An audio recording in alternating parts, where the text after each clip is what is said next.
Baba mtakatifu na Mungu wetu, asante Bwana kwa wema wako. Tunakushukuru tena katika siku ya leo tunapoanza tena kipindi hiki. Ninaomba Baba utuongoze kwa uwezo wa Roho wako Mtakatifu ili tukaweze kuelewa katika maneno haya tutakayojifunza katika jina la Yesu. Amina. Karibu tena katika kipindi hiki cha kujifunza neno la Mungu, na tutakuwa katika kipindi hiki kwa mfululizo wa masomo kama manne yanayofanana, ambayo sitayasema tu siku ya leo, lakini nitayasema katika siku zinazofuata. Na kwa hiyo siku ya leo nimeonelea kwamba tujifunze kitabu cha Mwanzo. Kitabu cha Mwanzo tuone kina umuhimu gani.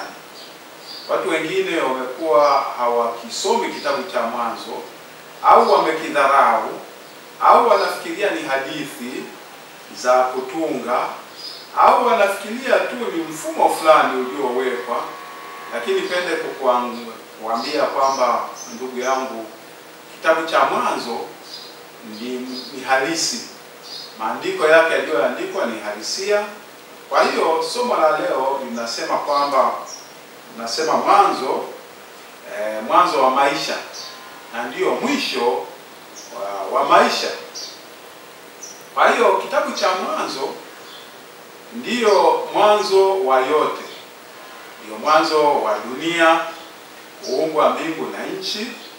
Ni mwanzo wa binadamu. Mwanadamu aliumbwa katika siku ya 6 kiuhalisia kabisa. Mwanzo wa ndoa, mwanzo wa mimea, mwanzo wa dhambi, mwanzo wa ukombozi, mwanzo wa lugha, mwanzo wa mataifa, mwanzo wa vitu vyote. Kitabu cha Mwanzo kimeandika hayo mambo, na Mungu alielekeza hayo mambo yaandikwe vizuri na kwa uhalisia, kwamba mambo hayo yalitokea ili kuonyesha umuhimu wa kitabu cha Mwanzo. Ukikidharau kitabu cha Mwanzo, unadharau maisha yako. Ukidharau kitabu cha Mwanzo, unadharau mpango wa ukombozi. Ukidharau kitabu cha Mwanzo, unadharau mwanzo wa mambo yote. Na watu wengi wamekuwa wakirukia mbele kule bila kitabu cha Mwanzo kukiangalia vizuri. Na ndiyo maana Biblia wameidharau, Biblia wameiona haina maana, kwa sababu hawajaona uhalisia wa kitabu cha Mwanzo. Maonyo yote yanayotokea katika wakati wetu huu yameonywa katika kitabu cha Mwanzo. Yale yanayojia ulimwengu yameonywa katika kitabu cha Mwanzo. Kwa hiyo kitabu cha Mwanzo kinaelezea miaka 2500 ya mwanzo. Wakati kinaandikwa kilielezea miaka 2500 ya mwanzo kwa mpangilio ulio sahihi. Kwa hiyo kitabu cha Mwanzo kimeandikwa miaka 1500 kabla ya kuzaliwa kwa Kristo. Utaona kwamba katikati, kuanzia ulimwengu kuumbwa mpaka ilipofika baada ya miaka 2500, ndio Mungu akamwambia Musa kuandika hicho kitabu cha Mwanzo hicho. Kwa hiyo ina maana kuanzia pale mpaka kuzaliwa kwa Yesu ni miaka 1500. Na kwa kweli kimeandika historia iliyotokea miaka huko 6000 au 6000 na kitu hapo, na sio mamilioni ya miaka kama wanasayansi wanavyosema. Yaani ni matukio yaliyotokea huko miaka 6000, na zikawa 6500 hapo katikati, kabla haijafika 7000. Matukio yaliyotokea huko kitabu cha Mwanzo kimeandika huko, na Musa alionyeshwa hayo mambo, na aliambiwa kuandika na Mungu, na alielezewa vizuri sana. Na kwa kweli ukikuta wasomi wanaposema kwamba ni miaka mamilioni ya miaka, ili kuweza kuthibitisha, mara nyingine wanashindwa. Lakini Mwanzo kimeandika, na Mungu anapoandika yeye hahitaji kwamba atuthibitishe, kwa sababu Mungu kasema na Mungu kasema, na imekuwa hivyo na inakuwa hivyo. Ili kuthibitisha, utaona mambo yanatokea hayo aliyoyasema wakati wa zamani, kitabu cha Mwanzo, na kweli yanatokea. Yaani yeye ndio uthibitisho wake. Wengine wanasayansi wataenda wakachimbue miamba, watachimbua nini, lakini ili kumthibitisha Mungu, unayaona tu yale aliyosema huko miaka 6,000 na kitu huko, ambayo yalisemwa yanatokea kama jinsi yalivyo na hayabadiliki. Na bahati nzuri kitabu cha Mwanzo ambacho kiko katika Biblia hakijawahi kubadilika hata siku moja, kwamba sasa tufanye marekebisho, kama jinsi ambavyo binadamu wanasema kwamba tufike sehemu fulani tufanye marekebisho. Mungu hafanyi marekebisho hata kidogo. Alivyoandika ni hivyo hivyo hadi leo. Kwa hiyo kitabu cha Mwanzo ni kina vile vile mbegu. Kitabu cha Mwanzo kina mbegu. Yaani kuna mbegu ambazo Biblia nzima inakuzwa na inahitimishwa na kitabu cha Ufunuo. Kitabu cha Ufunuo ni cha mwisho katika Biblia. Kwa hiyo Mwanzo inaandika mbegu ambazo zinakuwa. Yaani nikisema mbegu, yaani jifikirie tu hata kwamba unapokuta kuna mbegu labda ya kuku au jogoo, au inakuja kwenye yai, lakini baadaye inakuwa kuku, baadaye inakuwa jogoo kubwa, inakuwa jogoo kubwa sana. Kwa hiyo kuna mbegu ambayo kote katika Biblia imekuwa inaonekana, yaani mpaka inakuwa. Na kwa kweli kuna mbegu za aina mbili. Na mbegu za aina mbili ambazo zinafunuliwa vile vile katika Ufunuo, ambazo tutazijadili hapa. Na kama huwezi kukielewa kitabu cha Mwanzo, ina maana huwezi ukaelewa kitabu cha Ufunuo. Ambao wanaokimbia kitabu cha Ufunuo wanasema ni kigumu, ni kwa sababu kitabu cha Mwanzo hawakisomi, ni kwa sababu kitabu cha Mwanzo wamekidharau, na ndio maana kitabu cha Ufunuo kinakuwa hakieleweki. Hebu nikupe mfano. Ukisoma katika Mwanzo, ukienda katika Mwanzo 3 fungu la 15, Mwanzo 3 fungu la 15 anasema kwamba, Mwanzo 3 fungu la 15 anasema nami nitaweka uadui kati yako na huyo mwanamke, na kati ya uzao wako na uzao wake, huo utakuponda kichwa na wewe utamponda kisigino. Sasa ukiona hapo kuna uzao, yaani uzao ni kama mbegu. Kwa Kiingereza amesema seed, ni mbegu fulani, uzao wako, ambao hapa Mungu anamwambia joka, utakuwa na uadui kati ya huyo mwanamke na uzao wa huyo nyoka, alafu na uzao wa huyo mwanamke na uzao wa huyo nyoka. Sasa uzao huo linganisha na Ufunuo 12. Ufunuo 12 utakuta kwamba kuna mwanamke pale alionekana na nyota 12 pamoja na jua na mwezi katika kichwa chake, na yeye huyo akazaa mtoto mwanaume, yule mwanamke, na uzao wake ukaendelea mpaka mwisho wa wakati. Na uzao huo aliuchukia, uzao huo naonesha ukawa na uadui na nani? Na joka, ambao kwenye Mwanzo imesema hiyo, Mwanzo 3 fungu la 15, yaani kukawa na uadui mkubwa katika hiyo sura ya 12. Kwa hiyo inaongelea uzao wa mwanamke. Lakini vile vile mfano mwingine unaona kwamba kwenye Mwanzo 2 fungu la 21, hebu tusome fungu la 21. Nasema Bwana Mungu akamletea Adamu usingizi, naye akalala, kisha akatoa ubavu wake mmoja akafunika nyama mahali pake. Fungu la 25, nao walikuwa uchi wote wawili, Adamu na mkewe, wala hawakuona haya. Unaona katika mafungu hayo uchi unatajwa, uchi wa watu hawa wawili.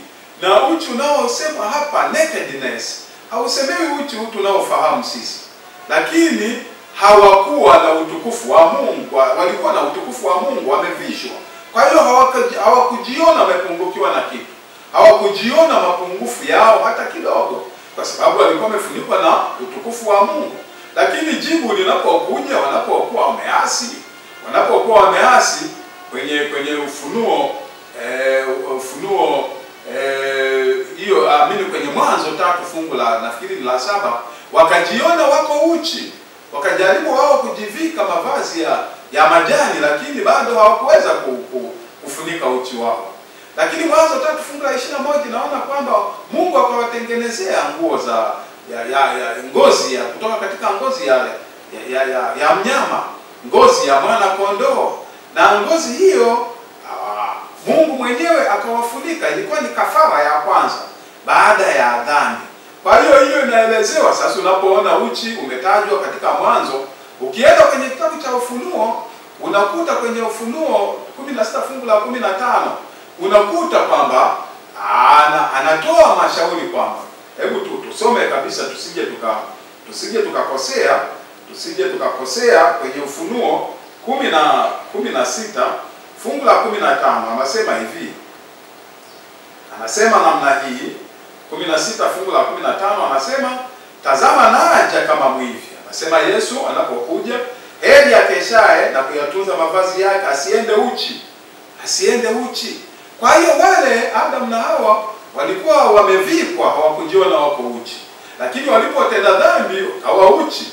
Sasa anatuonya kwenye Ufunuo kwamba tukeshe tukimngoja yeye, ili kwamba tusije tukaenda uchi, na tuyatunze mavazi yetu. Na vazi ile ni haki ya Mungu, haki ya Kristo ambayo walikuwa wamevikwa Adam na Hawa. Na sasa anatuonya kwenye Ufunuo. Kwa hiyo kitabu cha Ufunuo huwezi ukakielewa mpaka uone kitabu cha Mwanzo kilikuwa na maana gani. Ukienda sasa ndio utaona vile vile hapo chini tu ya hilo fungu la Ufunuo 16 fungu la 15 kwamba wale ambao wako uchi na wale ambao wamevaa kutakuwa na vita, na vita hiyo ndio inaitwa vita ya Armageddon, ambayo watu wengi sasa hivi wanaikisia na kuiwekea maneno mengi magumu. Wanaiwekea ni vita labda ya Urusi na Marekani, ni vita ya wapi, lakini actually ni vita ya nakedness, yaani kuwa uchi wa kiroho, ambapo kiwa uchi wa kiroho utafanya vita na wale waliovaa watatafutwa ili kuuawa. Yaani kutakuwa na vita, na vita hiyo imesemwa imeanzia kule. Imeanzia katika kitabu cha Mwanzo, tutaona huko mbele. Lakini kitabu cha Mwanzo ni halisi. Wanasayansi wakubwa kabla ya karne ya 16 walikubali mwanzoni kwamba kitabu hiki ni kitabu halisi, kina mambo halisi. Lakini baada ya pale kulikuwa na upingaji na watu wakakataa. Wanasayansi walipogubikwa na mambo ya kumkataa Mungu na mambo ya uasi, wakakikataa kitabu cha Mwanzo. Maana yake walikataa Injili. Yaani kama walikataa kitabu cha Mwanzo, kikataa kitabu cha Mwanzo na kataa Injili, kwa sababu Injili yote imetaja kitabu cha Mwanzo. Wewe inakuwaje useme kitabu cha Mwanzo hakina maana? Hebu tusome kwa mfano kitabu cha Injili inasemaje kuhusu kitabu cha Mwanzo? Mathayo 19 fungu la 4 inasema nini? 19 fungu la 4 inasema hivi. Akajibu akamwambia, hamkusoma ya kwamba yeye aliyewaumba, uumbaji uko wapi? Kwenye kitabu cha Mwanzo. Aliyewaumba mwanzo aliwaumba mtu mume na mke.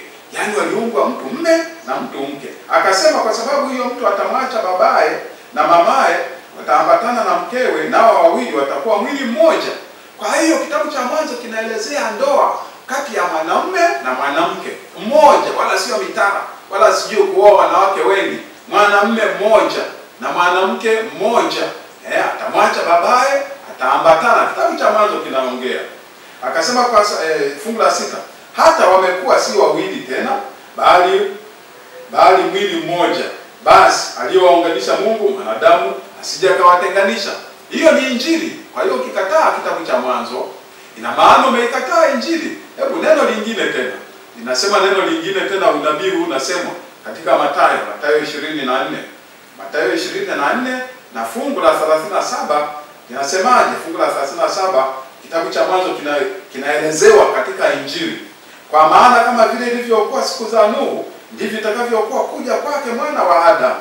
Kwa kuwa kama vile siku zile zilizokuwa kabla ya gharika, watu walikuwa wakila na kunywa, wakioa na kuoana, hata siku ile alipoingia Nuhu katika safina, wasitambue hata gharika ikaja ikawachukua wote, ndivyo itakavyokuwa kuja kwake mwana wa Adamu. Unaona kitabu cha Mwanzo kinavyoandika, kinaandika mambo ambayo yalikuwepo wakati ule wa Nuhu, yakiashiria kwamba mwishoni Yesu atakapokaribia kuja, yani dalili zile zile, matukio aliyoyafanya wakati wa gharika yatafanyika tena wakati wa mwisho. Kwa hiyo ukikataa kitabu cha Mwanzo, hii injili haina maana kwako. Lakini twende mfano mwingine tena vile vile, vita vya ibada. Hebu tuone vita vya ibada. Nasemaje? Vita vya ibada katika waraka wa kwanza wa Yohana 3 fungu la 12, angalia jinsi anavyosema. Anasema hivi, vita vya ibada hivyo si kama Kaini alivyokuwa na wa yule mwovu. Kwa hiyo Kaini anaitwa wa yule mwovu, akamuua ndugu yake. Naye alimuua kwa sababu gani? Kwa sababu matendo yake yalikuwa mabaya, na ndugu yake yalikuwa ya haki. Kwa hiyo inasemwa Yohana huyo. Kwa hiyo ukikataa kitabu cha Mwanzo, Mathayo utakuwa umemkataa Yesu, utakuwa umemkataa Yohana anayetaja sasa kwamba kumbe uovu una vita na wema, kama jinsi alivyokuwa Kaini alivyomuua ndugu yake, na alivyomuua ndugu yake, huo ulikuwa ni uovu uliotokea tangu kule kwenye kitabu cha Mwanzo.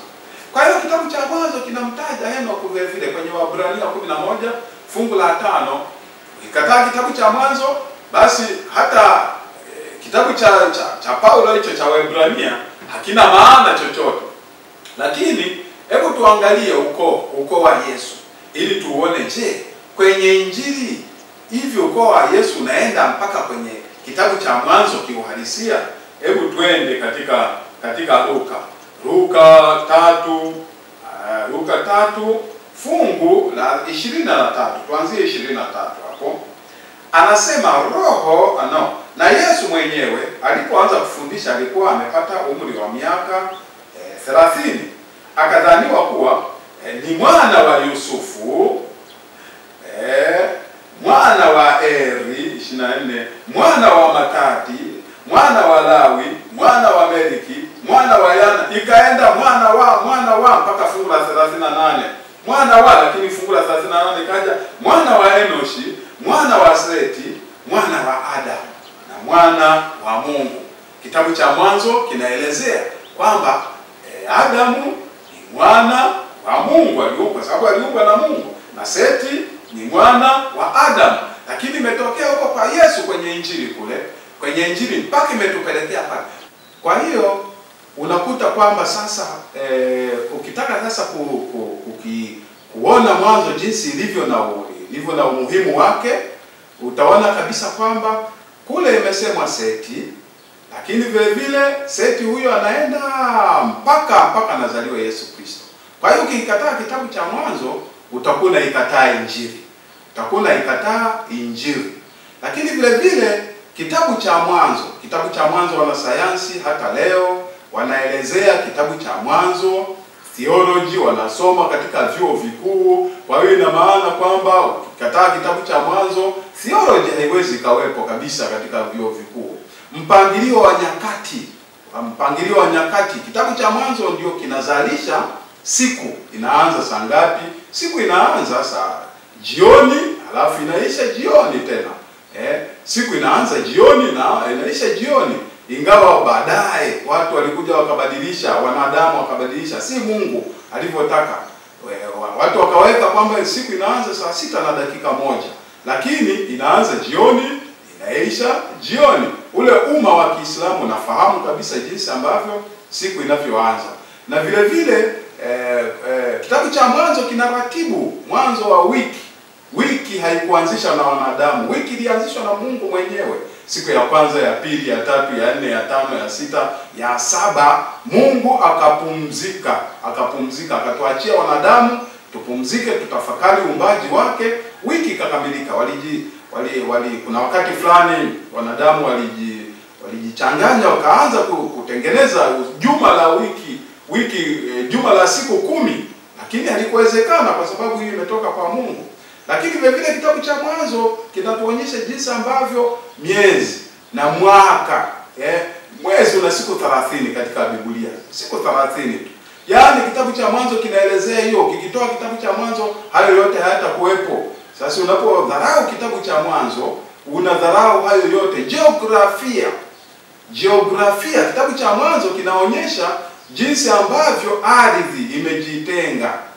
Maanake zamani, na tunaambiwa kabisa zamani kulikuwa nchi yote ilikuwa na maji, nchi yote, lakini ikatengwa, kukawepo na mabara, kukawepo na visiwa, kukawepo na nini na kila kitu.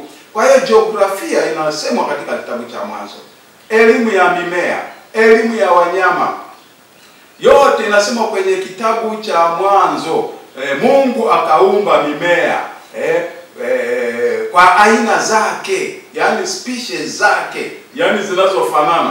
Watu wameanza kuchanganya sasa hivi species, aina zile, wanachanganya mmea huu na huu, ndio kuibuka kwa magonjwa yasiyofahamika. Wanachanganya mnyama huyu na mnyama huyu, wanachukua seli za mnyama.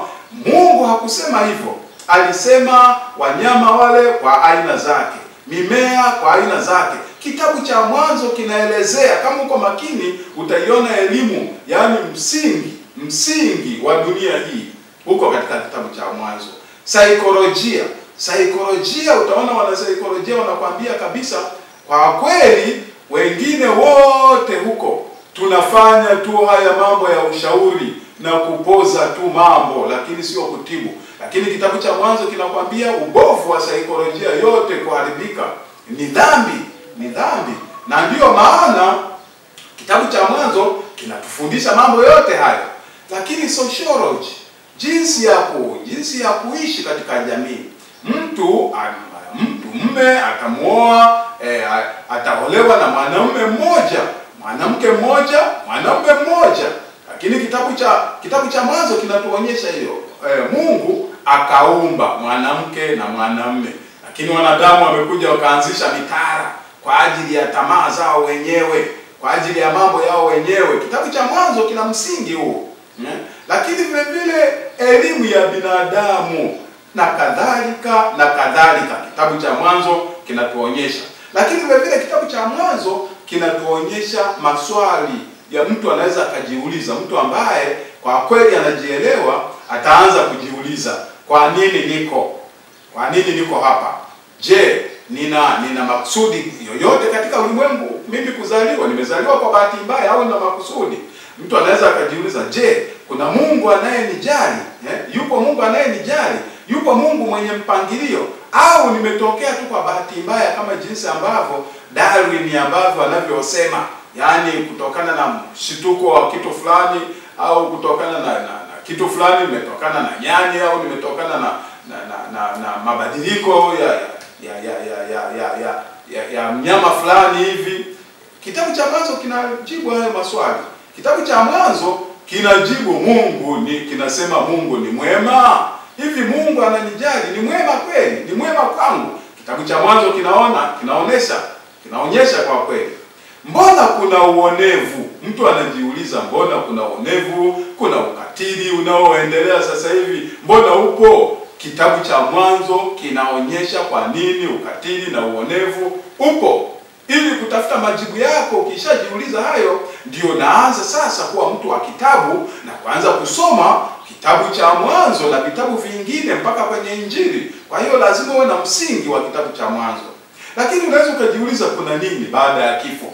Wanadamu wamejiundia kwamba ukifa huko, sijui watu wanaongea, sijui unaweza ukafa ukaenda ukaombewa au ukasamehewa dhambi au ukafanya namna gani. Ndio maana kuna umzimu, spiritualism ipo. Lakini kitabu cha Mwanzo kina majibu kwamba kifo ni nini na kwa nini watu tunakufa. Kuna ukweli halisi. Kitabu cha Mwanzo kinasema kwa kweli kuna ukweli halisi. Na ukweli huo, wewe kama ni msomi unajua kutafuta kweli, utajua. Kwa sababu mwanadamu, logic au mantiki haikuumbwa na mwanadamu. Ni Mungu mwenyewe ameweka katika mwili wa mwanadamu logic au mantiki ndani ya mwili wake, ili aweze kujiuliza, hivi hapa mimi, huu ni ukweli huu? Hivi mimi naenda katika ibada ibada hii. Hivi ni ukweli huu, kwa sababu hata imani na yenyewe inashughulika na ukweli. Imani haishughuliki na kitu ambacho sio ukweli. Lazima uamini ukweli. Ukweli lazima uamini. Kwa hiyo kitabu cha Mwanzo kinaonyesha ukweli halisi. Je, nina thamani? Kitabu cha Mwanzo kinaweza kikakuonyesha, je, wewe una thamani? Una thamani gani? Kwa hiyo kitabu cha Mwanzo vile vile kinaelezea ulimwengu ulivyo. Na kitabu cha Mwanzo ni unabii wa ulimwengu utakavyokuwa baadaye, hata siku za mwisho Yesu anapokaribia. Unaweza ukaona mambo yote yamerudiwa kwenye kitabu cha Mwanzo na yanarudiwa tena katika kitabu cha Ufunuo, kuonyesha kwamba haya mambo, mifano iliyokuwepo kwenye kitabu cha Mwanzo itatokea katika kitabu cha Ufunuo wakati wa siku za mwisho Yesu anapokaribia kuja. Kwa hiyo ndio utaona ni vitu viwili vinaelezewa, wema na uovu, kama tulivyosema, ibada ya kweli na ibada ya uongo. Kitabu cha Mwanzo kinaelezea kwenye kila tukio, utaona mbegu mbili, mbegu ya nyoka na mbegu ya mwanamke, kanisa. Utaliona kanisa, na kanisa lako unaloabudu hapo, usipoliona kwenye kitabu cha Mwanzo, ujue kwamba umedanganywa. Yaani kanisa lako usipoliona kwenye kitabu cha Mwanzo, yaani kanisa lako lazima lisafiri kutoka kwenye kitabu cha Mwanzo, linasafiri mpaka lionekane katika wakati wetu huu. Hamna cha kusema kwamba mimi bwana ilifika sehemu fulani kanisa likaanzishwa na mtu fulani hapa. Lazima lianze Mungu, sio Mungu wa namna hiyo. Lazima lianze Mwanzo. Na hilo kanisa lazima lipambane na yule joka. Lazima lipambane na uovu. Yaani lisiungane kushambulia sheria za Mungu. Kwa sababu lazima liwe na uadui na yule joka na uovu. Kwa hiyo usilitake nje ya kitabu cha Mwanzo kanisa lako. Lazima kitabu cha Mwanzo kitakuonyesha Kaini na Habili, ibada ya kweli na ibada ya uongo. Kitabu cha Mwanzo kitakuonyesha wana wa Mungu na wana wa wanadamu. Wakati ule wa gharika ule, utakuta wana wa Mungu wakaenda kuwaoa wana wa wanadamu. Matokeo yake uasi ukawa mwingi. Kitabu cha Mwanzo kinakwambia wakati wa Nuhu, kitakuonyesha wale waliokataa kuingia kwenye safina na wale walioingia. Wakati wa mnara wa Babeli, kitakuonyesha kitabu cha Mwanzo wale waliotengeneza New World Order, mpango wa ulimwengu, ni kama sasa hivi tunaotengenezwa sasa hivi. Kitabu cha Mwanzo kinaelezea. Kitabu cha Mwanzo kitakwambia Isaka na Ishmaeli, watakwambia kabisa Isaka na Ishmaeli atamuudhi Isaka, na Wagalatia 4:29. Na ndivyo ilivyo sasa hivi, kwamba watu ambao hawamchi Mungu lazima watawachukia sana wale wanaomcha Mungu. Ipo kitabu cha Mwanzo kitakwambia ugomvi kati ya Yakobo na Isaka. Ugomvi huo utakuwepo. Uovu, kama shetani anaangalia shetani anataka kukutumia, Mungu anageuza wakati huo anamtumia Yakobo. Hata sasa hivi kupo Yusufu na ndugu zake, utaona kwenye kitabu cha Mwanzo. Wapo watu wa Mungu wenyewe wako tayari hata kuwaokoa hata ndugu zao. Hamna kuona wivu. Ukiwa ni Mkristo na wewe unamngojea Yesu mara ya pili, ni kama Yusufu, pamoja na kwamba Yusufu walimuuza, wakamtupa, wakamfanya nini, lakini lazima uongozwe na neema ya Mungu na rehema ya Mungu, msamaha ule, uwasamehe ndugu zako hata wale wakutendea mabaya. Mfano wa Yusufu, tunaiona kwenye kitabu cha Mwanzo. Kitabu cha Mwanzo kina siri nyingi za wokovu. Kwa hiyo siri ya kujua kanuni ya kitabu cha Mwanzo, kila tukio linaongelea unabii wa mbele, kuja kwa Yesu, kupoteza, kurejeza, vita kuu ya Armagedoni inaelezewa Kaini na Habili, inahusu ibada, inaelezewa utii wa sheria za Mungu, ambao utagawanya ulimwengu. Sasa hivi ulimwengu unagawanyika katika pande mbili, na pande mbili zimeonyeshwa kwenye kitabu cha Mwanzo. kwamba wale wenye haki ya Mungu ni wachache kama wale walioingia kwenye safina. Kwenye safina waliingia wachache sana. Inaonyeshwa mfano wake ni kama sasa hivi. Yaani inaonyesha kwa mifano kama jinsi walivyookolewa wale Sodoma na Gomora waliookolewa wachache sana. Lakini kitabu cha Injili nayo inaonyesha kwamba wale wanaoiona ile njia nyembamba ni wachache, lakini ile njia pana iendayo upotevuni ni wengi wanaoenda huko. Na kuna rakshare, yaani kuna makanisa mazito makubwa, kwa sababu huko hakuna sheria za kuzuia kwamba kuzuia kwamba usifanye hivi utamkosea Mungu. Huko ni uhuru, wanasema neema imefunuliwa, neema ambayo ni ya bila utii. Kitabu cha Mwanzo kinaelezea yote hayo. Kwa hiyo kabla ya kuangamiza Sodoma na Gomora, utaona kabisa kwamba malaika watatu walienda wakaenda kuionya mji ule wa Sodoma na Gomora.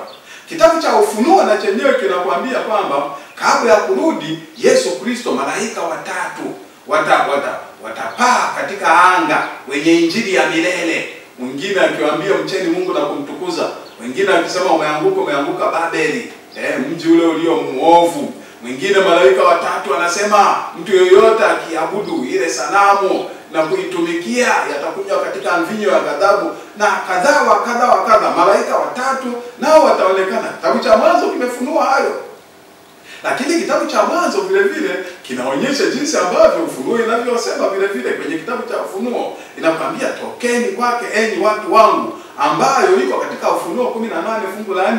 Ibrahimu naye aliitwa kutoka katika nchi ya Ukaldayo, akasema toka huko katika nchi hiyo wanayoabudu sanamu, toka huko. Aliitwa Isaka na Ishmaeli, wa mwili wa roho na wa mwili. Wanaonyeshwa vile vile kwenye kitabu cha Mwanzo, anaonyeshwa kwamba mmoja atakuwa ni wa roho Isaka, mwingine atakuwa ni wa mwili. Nani huyo? Ishmaeli. Kitabu cha Mwanzo kinaonyesha Isaka kutolewa kafara, yaani kuonesha kielelezo cha Yesu Kristo. Kitabu cha Mwanzo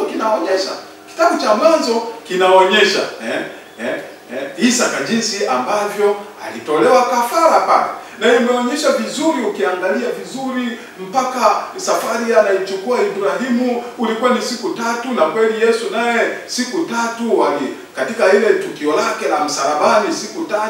Ukiona kweli alikwenda Ibrahimu akaenda akakaa, akawaambia kaeni hapa twende tukatoe kafara. Na kweli utaona pale msalabani wakina mama wale walikaa wakaangalia kwa mbali Yesu anavyosulubiwa, Yesu anavyokufa pale msalabani.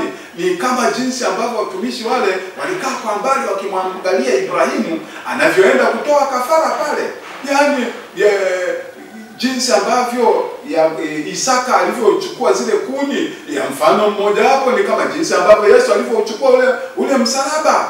Yaani alivyochukua ule msalaba, yaani yameelezewa hata na sehemu ambayo kwa kweli Isaka alitoa ile kafara kwenye ule mlima wa Moria, ambapo kwenye lile mlima wa pale Yerusalemu ule, ambapo kwa nje tu ambapo Yesu alitolewa kaenda akasulubiwa kwenye mlima ule wa Moria. Lakini kitabu cha Mwanzo kinakuonyesha ngazi ya Yakobo.